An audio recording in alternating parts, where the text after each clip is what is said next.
Information ਕੀਤੀ ਹੈ CM ਨੇ ਕਿ ਸਾਡੀ ਗੱਲਬਾਤ ਹੋਈ ਹੈ, ਅਸੀਂ ਰੈੱਡ ਕਾਰਨਰ ਨੋਟਿਸ ਜਾਰੀ ਕਰਾਇਆ, ਹੁਣ ਡਿਟੇਨ ਕਰ ਲਿਆ ਗਿਆ ਗੋਲਡੀ ਨੂੰ। बिल्कुल बिल्कुल गगन, सब तो पहला न्यूज़ 18 ਇਹ ਖਬਰ ਸਵੇਰ ਤੋਂ ਪ੍ਰਮੁੱਖਤਾ ਦੇ ਨਾਲ ਬੜੀ ਜ਼ਿੰਮੇਵਾਰੀ ਦੇ ਨਾਲ ਦਿਖਾ ਰਿਹਾ ਸੀਗਾ। ਜਿਹੜੇ ਸਾਡੇ ਅਮਰੀਕਾ ਦੇ ਵਿੱਚ ਸੋਰਸਿਸ ਬੈਠੇ ਨੇ ਉਹਨਾਂ ਦੇ ਹਵਾਲੇ ਤੋਂ ਲਗਾਤਾਰ ਅਸੀਂ ਇਹ ਖਬਰ ਨੂੰ ਦਿਖਾ ਰਹੇ ਸੀਗੇ ਔਰ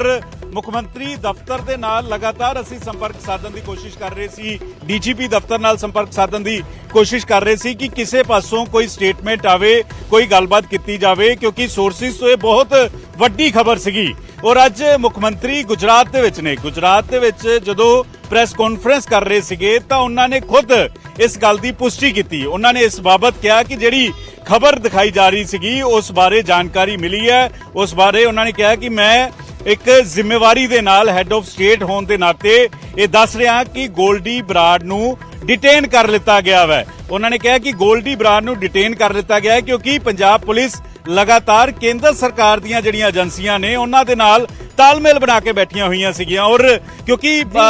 ਇਹ ਇਸ ਗੱਲ ਦਾ ਕਲੀਅਰ ਸੀਗਾ ਕਿ ਗੋਲਡੀ ਬਰਾੜ ਕੈਨੇਡਾ ਜਾਂ ਅਮਰੀਕਾ ਦੇ ਵਿੱਚ ਹੈ। ਕੈਨੇਡਾ ਤੋਂ ਉਸਨੇ ਲੋਕੇਸ਼ਨ ਬਦਲ ਕੇ ਅਮਰੀਕਾ ਚਲਾ ਗਿਆ ਔਰ ਜਿਸ ਤਰੀਕੇ ਦੇ ਨਾਲ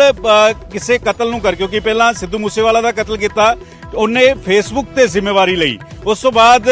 ਪ੍ਰਦੀਪ ਦਾ ਕਤਲ ਹੋਇਆ ਫਿਰ ਫੇਸਬੁੱਕ ਤੇ ਜ਼ਿੰਮੇਵਾਰੀ ਲਈ। ਹਾਲਾਂਕਿ ਜਿਹੜੇ ਆਈਪੀ ਦੇ ਜ਼ਰੀਏ ਯਾਨੀ ਕਿ ਇੰਟਰਨੈਟ ਦੇ ਜ਼ਰੀਏ ਦੇਖਣ ਦੀ ਕੋਸ਼ਿਸ਼ ਕੀਤੀ ਜਾਂਦੀ ਤਾਂ ਉਸ ਵੇਲੇ ਤੱਕ ਉਹ ਡਿਲੀਟ ਜਿਹੜੀ ਹੈ ਪੋਸਟ ਕਰ ਦਿੱਤੀ ਜਾਂਦੀ ਸੀਗੀ। ਲੇਕਿਨ ਏਜੰਸੀਆਂ ਦੀ ਪੂਰੀ ਨਜ਼ਰ ਸੀ, ਸਾਈਬਰ ਸੈੱਲ ਦੀ ਪੂਰੀ ਨਜ਼ਰ ਸੀਗੀ ਕਿ ਕਿਸ ਲੋਕੇਸ਼ਨ ਤੇ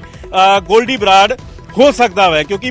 ਗੋਲਡੀ ਬਰਾੜ ਤੇ ਜਿਹੜੇ ਗੁਰਗੇ ਵੀ ਫੜੇ ਉਸ ਤੋਂ ਵੀ ਕੁਝ ਇਨਫੋਰਮੇਸ਼ਨ ਜਿਹੜੀ ਹੈ ਉਹ ਦਿੱਲੀ ਸਪੈਸ਼ਲ ਸੈੱਲ ਨੂੰ ਮਿਲੀ। ਲੋਰੈਂਸ ਬਿਸ਼ਨੋਈ ਪਹਿਲਾਂ ਤੋਂ ਗਿਰਫਤ ਦੇ ਵਿੱਚ ਹੈ, ਇਸ ਵੇਲੇ ਦਿੱਲੀ ਦੇ ਵਿੱਚ ਹੈ। ਤਾਂ ਇਹ ਸਾਰੀ ਇਨਫੋਰਮੇਸ਼ਨ ਮਿਲਣ ਤੋਂ ਬਾਅਦ ਲਗਭਗ 6 ਮਹੀਨੇ 8 ਮਹੀਨੇ ਲੱਗੇ ਨੇ ਔਰ 6 ਮਹੀਨਿਆਂ ਬਾਅਦ ਹੁਣ ਗੋਲਡੀ ਬਰਾੜ ਨੂੰ ਡਿਟੇਨ ਕਰ ਲਿੱਤਾ ਗਿਆ ਹੈ। ਇਹ ਮੁੱਖ ਮੰਤਰੀ ਨੇ ਇਸ ਗੱਲ ਦੀ ਪੁਸ਼ਟੀ ਕੀਤੀ ਹੈ। ਮੁੱਖ ਮੰਤਰੀ ਨੇ ਇਸ ਬਾਬਤ ਕਿਹਾ ਕਿ ਜਲਦ ਗੋਲਡੀ ਬਰਾੜ ਨੂੰ ਭਾਰਤ ਲਿਆਇਆ ਜਾਏਗਾ, ਸਖਤ ਤੋਂ ਸਖਤ ਸਜ਼ਾ ਦਿੱਤੀ ਜਾਏਗੀ ਔਰ ਪਰਿਵਾਰ ਨੂੰ ਜਿਹੜੇ ਸਿੱਧੂ ਮੂਸੇਵਾਲਾ ਦੇ ਪਿਤਾ ਲਗਾਤਾਰ ਇਸ ਗੱਲ ਨੂੰ ਕਹਿ ਰਹੇ ਨੇ, ਪੰਜਾਬ ਪੁਲਿਸ ਨੂੰ ਲਗਾਤਾਰ ਕਹਿੰਦੇ ਹੋਏ ਨਜ਼ਰ ਆਉਂਦੇ ਨੇ, ਪੰਜਾਬ ਦੇ ਲੋਕਾਂ ਨੂੰ ਕਹਿੰਦੇ ਹੋਏ ਨਜ਼ਰ ਆਉਂਦੇ ਨੇ ਕਿ ਮੇਰਾ ਪੁੱਤਰ ਚਲਾ ਗਿਆ, ਇਨਸਾਫ ਕਦੋਂ ਮਿਲੇਗਾ। ਤਾਂ ਉਸ ਪਰਿਵਾਰ ਨੂੰ, ਸਿੱਧੂ ਦੇ ਪਿਤਾ ਨੂੰ ਵੀ ਮੁੱਖ ਮੰਤਰੀ ਭਗਵੰਤ ਮਾਨ ਕਹਿੰਦੇ ਹੋਏ ਨਜ਼ਰ ਆਏ ਨੇ ਕਿ ਜਲਦ ਇਨਸਾਫ ਜਿਹੜਾ ਵੈ ਉਹ ਉਸ ਪਰਿਵਾਰ ਨੂੰ ਮਿਲੇਗਾ ਕਿਉਂਕਿ ਇਹ ਮੁਹਿੰਮ ਸਿੱਧੂ ਮੂਸੇਵਾਲਾ ਦੇ ਪਿਤਾ ਨੇ ਇੰਟਰਨੈਸ਼ਨਲ ਲੈਵਲ ਤੇ ਵੀ ਚਲਾ ਦਿੱਤੀ ਸੀ। ਤੁਸੀਂ ਦੇਖਿਆ ਹੋਣਾ ਯੂਕੇ ਗਏ, ਯੂਕੇ ਦੇ ਉੱਥੇ ਮੈਂਬਰ ਪਾਰਲੀਮੈਂਟ ਨੂੰ ਗਏ, ਵਿਦੇਸ਼ਾਂ 'ਚ ਜਦੋਂ ਜਾ ਰਹੇ ਸੀਗੇ ਜਿਹੜੇ ਇੰਟਰਨੈਸ਼ਨਲ ਗਾਇਕ ਨੇ, ਜਿਹੜੇ ਰੈਪਰ ਨੇ, ਜਿਹੜੇ ਸਿੱਧੂ ਮੂਸੇਵਾਲਾ ਨਾਲ ਕੰਮ ਕਰ ਚੁੱਕੇ ਨੇ, ਉਹਨਾਂ ਨੇ ਵੀ ਇੱਕ ਮੁਹਿੰਮ, ਇੱਕ ਮੋਮੈਂਟੋ ਚਲਾਈ ਸੀਗੀ ਔਰ ਅਮਰੀਕਾ ਦੀ ਏਜੰਸੀਆਂ ਨੂੰ ਵੀ ਇਸ ਬਾਬਤ ਜਾਣਕਾਰੀ ਮਿਲੀ ਸੀਗੀ। ਤਾਂ ਇਹ ਇਸ ਗੱਲ ਦੀ ਤਸਦੀਕ ਜਿਹੜੀ ਹੈ ਮੁੱਖ ਮੰਤਰੀ ਭਗਵੰਤ ਮਾਨ ਦੇ ਵੱਲੋਂ ਕਰ ਦਿੱਤੀ ਗਈ ਹੈ ਕਿ ਗੋਲਡੀ ਬਰਾੜ ਹੁਣ ਡਿਟੇਨ ਕਰ ਲਿੱਤਾ ਗਿਆ। ਲੇਕਿਨ ਜਿਹੜਾ ਇੱਕ ਪੂਰਾ ਅਸੀਂ ਵੀ ਗੱਲਬਾਤ ਕੀਤੀ ਹੈ ਨਿਊਜ਼ 18 ਪੰਜਾਬ ਨੇ, ਜਿਸ ਵੇਲੇ ਅਸੀਂ ਖਬਰ ਦਿਖਾਈ ਹੈ ਦਰਸ਼ਕਾਂ ਨੂੰ ਕਿ ਡਿਟੇਨ ਹੋ ਗਿਆ ਹੈ ਗੋਲਡੀ ਬਰਾੜ, ਤਾਂ ਉਹਨਾਂ ਦਾ ਕਹਿਣਾ ਸੀ ਬਲਕੌਰ ਸਿੰਘ ਹੋਰਾਂ ਦਾ ਕਿ ਮੈਂ ਵਿਸ਼ਵਾਸ ਉਦੋਂ ਤੱਕ ਨਹੀਂ ਕਰਾਂਗਾ ਜਦੋਂ ਤੱਕ ਮੈਨੂੰ ਪੂਰੀ ਪੁਖਤਾ ਜਾਣਕਾਰੀ ਨਹੀਂ ਹੁੰਦੀ। ਯਾਨੀ ਕਿ ਪਹਿਲੀ ਵਾਰ 'ਚ ਤਾਂ ਇਹ ਵਿਸ਼ਵਾਸ ਕਰਨਾ ਵੀ ਔਖਾ ਲੱਗ ਰਿਹਾ ਸੀ, ਅਚੰਭਾ ਲੱਗ ਰਿਹਾ ਸੀ ਕਿ ਗੋਲਡੀ ਬਰਾੜ ਨੂੰ ਵਾਕਈ ਡਿਟੇਨ ਕੀਤਾ ਜਾ ਸਕਦਾ ਹੈ ਜੋ ਬਿਲਕੁਲ ਅਲੋਪ ਸੀਗਾ ਇਸ ਸਮੇਂ ਔਰ ਲਗਾਤਾਰ ਚਰਚਾਵਾਂ ਭਾਰਤ 'ਚ ਪੰਜਾਬ 'ਚ ਹੁੰਦੀਆਂ ਸੀ, ਵੱਡਾ ਕਤਲ ਕਰਵਾਉਂਦਾ ਹੈ ਪਰ ਉਹ ਲੁਕਿਆ ਬੈਠਾ ਸੀ। ਔਰ ਤਾਂ ਵੀ ਅਹਿਮ ਹੈ, ਜ਼ਿਕਰ ਇਹ ਵੀ ਕਰਾਂਗੇ ਜਦੋਂ ਪਿਛਲੇ ਦਿਨਾਂ 'ਚ ਡੀਜੀਪੀ ਗੌਰਵ ਯਾਦਵ ਬਿਆਨ ਦਿੰਦੇ ਨੇ ਕਿ ਜਲਦੀ ਗੋਲਡੀ ਬਰਾੜ ਨੂੰ ਪੰਜਾਬ ਲਿਆਂਦਾ ਜਾਏਗਾ ਕਾਬੂ ਕਰਕੇ। ਪੰਕਜ ਦੇਖੋ, ਪੰਜਾਬ ਦੇ ਡੀਜੀਪੀ ਪਿਛਲੇ 4 ਮਹੀਨਿਆਂ ਤੋਂ ਇਸ ਕੋਸ਼ਿਸ਼ ਦੇ ਵਿੱਚ ਲੱਗੇ ਹੋਏ ਸੀ। ਲਗਾਤਾਰ ਕੇਂਦਰ ਸਰਕਾਰ ਦੀ ਏਜੰਸੀਆਂ ਦੇ ਨਾਲ ਗੱਲਬਾਤ ਕੀਤੀ ਜਾ ਰਹੀ ਸੀ। ਜਿਹੜੇ ਗੁਰਗੇ ਵੀ ਫੜੇ ਗਏ ਉਹਨਾਂ ਤੋਂ ਜਿਹੜੇ ਇਨਪੁਟ ਮਿਲੇ ਉਸ ਦੇ ਆਧਾਰ ਤੇ ਕਿ ਕਿਵੇਂ ਗੋਲਡੀ ਬਰਾੜ ਨੂੰ ਇੰਡੀਆ ਲਿਆਂਦਾ ਜਾਵੇ, ਕਿਵੇਂ ਉਸ ਨੂੰ ਉੱਥੇ ਡਿਟੇਨ ਕੀਤਾ ਜਾਵੇ, ਕਿਵੇਂ ਉਸ ਦੇ ਉੱਤੇ ਸ਼ਿਕੰਜਾ ਕੱਸਿਆ ਜਾਵੇ। ਪੰਜਾਬ ਦੇ ਡੀਜੀਪੀ ਮੁੱਖ ਮੰਤਰੀ ਲਗਾਤਾਰ ਇਸ ਬਾਬਤ ਜਿਹੜਾ ਵੈ ਉਹ ਗੱਲਬਾਤ ਕਰ ਰਹੇ ਸੀਗੇ। ਲੇਕਿਨ ਇਹ ਇੰਨਾ ਆਸਾਨ ਨਹੀਂ ਹੁੰਦਾ ਕਿ ਵਿਦੇਸ਼ ਜਾ ਕੇ ਪੰਜਾਬ ਪੁਲਿਸ ਜਾਵੇ ਜਾਂ ਕੇਂਦਰ ਦੀ ਏਜੰਸੀ ਜਾਵੇ ਔਰ ਗ੍ਰਿਫਤਾਰ ਕਰਕੇ ਲੈ ਕੇ ਆਇਆ ਜਾਵੇ। ਤਾਂ ਅਜਿਹੇ 'ਚ ਸਮਾਂ ਲੱਗਾ ਹੈ। ਸਮਾਂ ਇਸ ਕਰਕੇ ਵੀ ਲੱਗਾ ਹੈ ਕਿਉਂਕਿ ਇਹ ਇੰਟਰਨੈਸ਼ਨਲ ਇਹ ਪੂਰੀ ਜਿਹੜਾ ਇਸ ਕਤਲੋਗਾਰਤ ਨੂੰ ਕੀਤਾ ਗਿਆ। ਤਾਂ ਅਜਿਹੇ 'ਚ ਹੁਣ ਅਹਿਮ ਹੈ ਕਿਉਂਕਿ ਮੁੱਖ ਮੰਤਰੀ ਨੇ ਇੱਕ ਗੱਲ ਹੋਰ ਬੜੀ ਸਪਸ਼ਟਤਾ ਦੇ ਨਾਲ ਕਹੀ ਹੈ ਕਿ ਸਮਾਂ ਲੱਗਦਾ ਹੈ ਜਦੋਂ ਇਸ ਤਰੀਕੇ ਨਾਲ ਵਿਦੇਸ਼ ਤੋਂ ਕਿਸੇ ਨੂੰ ਲਿਆਣਾ ਜਾਂਦਾ ਹੋਵੇ, ਯਾਨੀ ਕਿ 2-4 ਦਿਨ ਨਹੀਂ, ਕਿੰਨਾ ਸਮਾਂ ਲੱਗੇਗਾ। ਇਸ ਦੇ ਵਿੱਚ ਇਹ ਵੀ ਵੇਖਣਾ ਹੋਏਗਾ ਕਿ ਗੋਲਡੀ ਬਰਾੜ ਜਿਹੜਾ ਅਮਰੀਕਾ 'ਚ ਗਿਆ ਸੀ ਕੀ ਉੱਥੋਂ ਦੀ ਨਾਗਰਿਕਤਾ ਲਈ ਸੀ ਜਾਂ ਨਾਗਰਿਕਤਾ ਨਹੀਂ ਲਈ ਸੀ, ਤਾਂ ਕੀ ਉੱਥੋਂ ਦੇ ਕਿਸ ਤਰੀਕੇ ਨਾਲ ਵੀਜ਼ੇ ਦੇ ਉੱਤੇ ਰਹਿ ਰਿਹਾ ਸੀਗਾ, ਉਸੇ ਦੇ ਆਧਾਰ ਤੇ ਉਹ ਪੂਰਾ ਇੱਕ ਪ੍ਰੋਟੋਕੋਲ ਚੱਲੇਗਾ, ਪੂਰਾ ਇੱਕ ਪ੍ਰੋਸੈਸ ਚੱਲੇਗਾ ਔਰ ਉਸ ਤੋਂ ਬਾਅਦ ਹੀ ਜਿਹੜਾ ਉਸ ਨੂੰ ਲਿਆਂਦਾ ਜਾਏਗਾ। ਮੁੱਖ ਮੰਤਰੀ ਨੇ ਇੱਕ ਗੱਲ ਨੂੰ ਮੰਨਿਆ ਹੈ ਕਿ ਜਦੋਂ ਵਿਦੇਸ਼ ਇਸ ਤਰੀਕੇ ਨਾਲ ਕੋਈ ਕਾਤਲ ਬੈਠਾ ਹੋਵੇ ਜਾਂ ਸਾਜ਼ਿਸ਼ ਕਰਤਾ ਜਾਂ ਮਾਸਟਰਮਾਈਂਡ ਬੈਠਾ ਹੋਵੇ ਤਾਂ ਉਸ ਨੂੰ ਲਿਆਉਣ 'ਚ ਸਮਾਂ ਲੱਗਦਾ ਹੈ ਔਰ ਇਸੇ ਵਜ੍ਹਾ ਕਰਕੇ ਦੇਰੀ ਲੱਗੀ। ਇੱਕ ਮੁੱਖ ਮੰਤਰੀ ਨੇ ਇਹ ਵੀ ਜਿਹੜਾ ਵਾ ਜਦੋਂ ਬਿਆਨ ਦਿੱਤਾ ਤਾਂ ਉਹਨਾਂ ਨੇ ਕਿਹਾ ਹੁਣ ਕਿੰਨਾ ਸਮਾਂ ਲੱਗੇਗਾ, ਕਿਵੇਂ ਇਹ ਪ੍ਰੋਸੈਸ ਚੱਲੇਗਾ, ਇਸ ਦਾ ਇੰਤਜ਼ਾਰ ਰਹੇਗਾ। ਡੀਜੀਪੀ ਦਫ਼ਤਰ ਨਾਲ ਵੀ ਅਸੀਂ ਗੱਲਬਾਤ ਕਰ ਰਹੇ ਹਾਂ, ਡੀਜੀਪੀ ਦਫ਼ਤਰ ਵੱਲੋਂ ਹੋਰ ਥੋੜੀ ਕਲੀਅਰੈਂਸ ਲਿਆਉਣ ਦੀ ਕੋਸ਼ਿਸ਼ ਕਰਾਂਗੇ। ਪੰਕਜ, ਪਰ ਇਸ ਦੇ ਵਿੱਚ ਇੰਪੋਰਟੈਂਟ ਕੀ ਹੈ? ਇੰਪੋਰਟੈਂਟ ਜਿਹੜਾ ਹੈਗਾ ਉਹ ਇਹ ਹੈ ਕਿ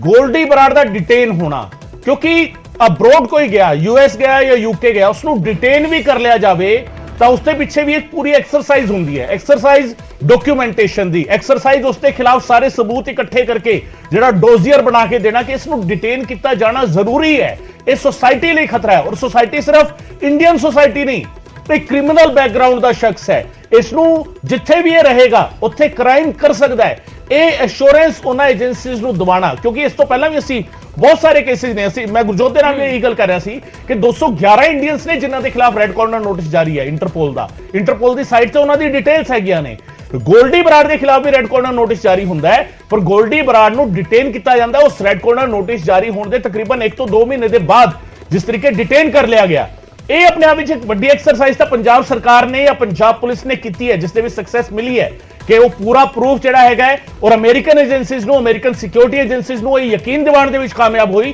ਕਿ ਹਾਂ ਇਹ ਜਿਹੜਾ ਐਲੀਮੈਂਟ ਹੈਗਾ ਇਹ ਸੋਸਾਇਟੀ ਲਈ ਖਤਰਨਾਕ ਹੈ, ਇਸ ਕਰਕੇ ਇਸ ਨੂੰ ਡਿਟੇਨ ਕੀਤਾ ਜਾਵੇ। ਪੰਕਜ, ਬਿਲਕੁਲ ਬਿਲਕੁਲ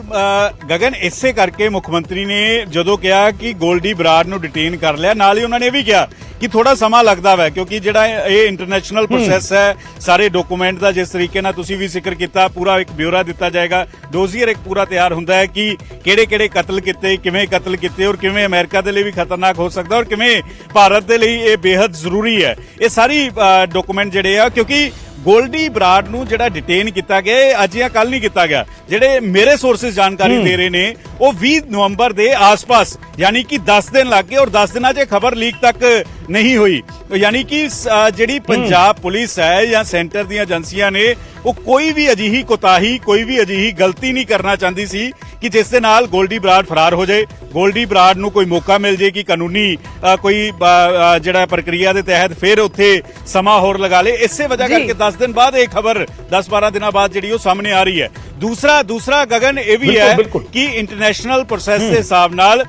ਜਿਹੜੇ ਬਾਕੀ ਤੁਸੀਂ ਰੈੱਡ ਕਾਰਨਰ ਨੋਟਿਸ ਦਾ ਜ਼ਿਕਰ ਕਰ ਰਹੇ ਹੋ ਔਰ ਗੋਲਡੀ ਬਰਾੜ 'ਚ ਕੀ ਫਰਕ ਹੈ? ਗੋਲਡੀ ਬਰਾੜ ਉਹ ਸ਼ਖਸ ਹੈ ਜਿਸਨੇ ਸਿੱਧੂ ਮੂਸੇਵਾਲਾ ਦਾ ਕਤਲ ਕੀਤਾ ਹੈ। ਸਿੱਧੂ ਮੂਸੇਵਾਲਾ ਸਿਰਫ ਪੰਜਾਬ 'ਚ ਨਹੀਂ, ਸਿਰਫ ਇੰਡੀਆ 'ਚ ਨਹੀਂ ਮਸ਼ਹੂਰ ਸੀਗਾ, ਉਸ ਦੇ ਗੀਤ ਜਿਹੜੇ ਨੇ ਉਹ ਯੂਐਸ 'ਚ ਵੀ ਚੱਲਦੇ ਸੀ, ਯੂਕੇ 'ਚ ਵੀ ਚੱਲਦੇ ਸੀ, ਇੱਕ ਇੰਟਰਨੈਸ਼ਨਲ ਪਰਸਨੈਲਿਟੀ ਸੀ ਔਰ ਜਿਹੜਾ ਜਿਸ ਤਰੀਕੇ ਨਾਲ ਉਸ ਦੀ ਗਾਇਕੀ ਦੇ ਜ਼ਰੀਏ ਜਿਹੜੇ ਵਿਦੇਸ਼ੀ ਕਲਾਕਾਰ ਜੁੜੇ, ਵਿਦੇਸ਼ੀ ਮੈਂਬਰ ਪਾਰਲੀਮੈਂਟ, तमाम ਲੋਕ ਜਿਹੜੇ ਪੰਜਾਬੀ ਨੂੰ ਸਮਝਦੇ ਵੀ ਨਹੀਂ ਸੀ ਉਹ ਵੀ ਸਿੱਧੂ ਮੂਸੇਵਾਲਾ ਨੂੰ ਜਾਣਦੇ ਸੀ ਔਰ ਜਿਸ ਤਰੀਕੇ ਨਾਲ ਕਤਲ ਹੋਇਆ, ਜਿਹੜੀਆਂ ਸ਼ਰੇਆਮ ਗੋਲੀਆਂ ਚਲਾਈਆਂ ਗਈਆਂ ਔਰ ਉਸ ਤੋਂ ਬਾਅਦ ਸੋਸ਼ਲ ਮੀਡੀਆ ਤੇ ਜਿਹੜੀ ਜ਼ਿੰਮੇਵਾਰੀ ਗੋਲਡੀ ਬਰਾੜ ਵੱਲੋਂ ਲਿੱਤੀ ਗਈ, ਇਹ तमाम ਸਬੂਤ, ਇਹ तमाम ਇੱਕ ਲੰਬੀ ਡੋਜ਼ੀਅਰ ਜਾਂ ਇੱਕ ਪੂਰੀ ਇੱਕ ਫਾਈਲ ਲੈ ਕੇ ਸੈਂਟਰ ਦੀਆਂ ਏਜੰਸੀਆਂ ਜਿਹੜੀਆਂ ਅਮਰੀਕਾ ਦੀ ਏਜੰਸੀ ਦੇ ਨਾਲ ਗੱਲਬਾਤ ਕਰ ਰਹੀਆਂ ਨੇ ਔਰ ਜਲਦ ਤੋਂ ਜਲਦ ਜਿਹੜਾ ਵਾ ਭਾਰਤ ਲਿਆਂਦਾ ਜਾਵੇ, ਇਸ ਦੀ ਕੋਸ਼ਿਸ਼ ਦੇ ਵਿੱਚ ਹੁਣ ਲੱਗੀਆਂ ਹੋਈਆਂ ਨੇ। ਲੇਕਿਨ ਮੁੱਖ ਮੰਤਰੀ ਨੇ ਕਿਹਾ ਕਿ ਡਿਟੇਨ ਤੋਂ ਬਾਅਦ ਵੀ ਕੋਈ ਸਮਾਂ ਜਿਹੜਾ ਉਹ ਲੱਗ ਸਕਦਾ ਹੈ। ਗਗਨ, ਸਮਾਂ ਲੱਗੇਗਾ ਔਰ ਬੰਦੇ ਸਮਾਂ ਕਿਉਂ ਲੱਗੇਗਾ ਇਹ ਵੀ ਅਸੀਂ ਕਿਤੇ ਨਾ ਕਿਤੇ ਸਮਝੀਏ। ਦਿੱਲੀੋਂ ਲਾਰੈਂਸ ਨੂੰ ਲੈ ਕੇ ਆਣਾ ਸੀ, ਜੱਗੂ ਨੂੰ ਲੈ ਕੇ ਆਣਾ ਸੀ ਪੰਜਾਬ ਤੱਕ, ਪ੍ਰੋਸੀਜਰ ਜਿਹੜਾ ਹੈਗਾ ਪ੍ਰੋਪਰ ਫੋਲੋ ਕਰਨਾ ਪਿਆ, ਲਿਖਤੀ ਦੇਣਾ ਪਿਆ, 24 ਘੰਟੇ ਦੀ ਸੁਰੱਖਿਆ ਦੇਵਾਂਗੇ। ਇੰਡੀਅਨ ਸਟੇਟਸ ਦੀ ਗੱਲ ਹੋ ਰਹੀ ਹੈ, ਇੰਡੀਅਨ ਸਟੇਟ ਦੇ ਵਿੱਚ ਇੱਕ ਸਟੇਟ ਤੋਂ ਦੂਜੀ ਸਟੇਟ ਦੇ ਵਿੱਚ ਲੈ ਕੇ ਜਾਣਾ, ਪ੍ਰੋਸੀਜਰ ਤਕਰੀਬਨ ਇਹੀ ਪ੍ਰੋਸੀਜਰ ਜਿਹੜਾ ਹੈਗਾ ਇੰਡੀਅਨ ਕਨਸਟੀਟਿਊਸ਼ਨ ਜਿਹੜਾ ਹੈਗਾ ਉਹ ਵੀ ਇਸ ਦੇ ਬਾਰੇ ਹੀ ਦੱਸਦਾ ਹੈ ਕਿ ਜੇਕਰ ਕੋਈ ਵਿਦੇਸ਼ ਵਿੱਚ ਬੈਠਾ ਹੈ ਕੋਈ ਮੁਜਰਮ, ਉਸ ਨੂੰ ਲਿਆਣਾ ਹੋਏਗਾ ਤਾਂ ਤਰੀਕਾ ਉਹੀ ਰਹੇਗਾ। ਇੱਥੇ ਦੀ ਕੋਰਟ ਦੇ ਥਰੂ ਆਰਡਰ ਜਿਹੜੇ ਹੈਗੇ ਉੱਥੇ ਦੀ ਕੋਰਟ ਦੇ ਵਿੱਚ ਜਾਣਗੇ। ਹੁਣ ਇਹ ਡਿਟੇਨ ਕਿੱਥੇ ਕੀਤਾ ਗਿਆ, ਉਹ ਜਿਹੜਾ ਏਰੀਆ ਹੈਗਾ ਕਿਹੜੀ ਕੋਰਟ ਦੇ ਜੁਰਿਸਡਿਕਸ਼ਨ ਦੇ ਅੰਡਰ ਆਂਦਾ ਹੈ, ਉਸ ਕੋਰਟ ਦੇ ਵਿੱਚ ਜਾ ਕੇ ਉਹ ਪੇਪਰ ਸਬਮਿਟ ਹੋਣਗੇ, ਉਸ ਦੇ ਵਿੱਚ ਜਾ ਕੇ ਅਪੀਲ ਹੋਵੇਗੀ।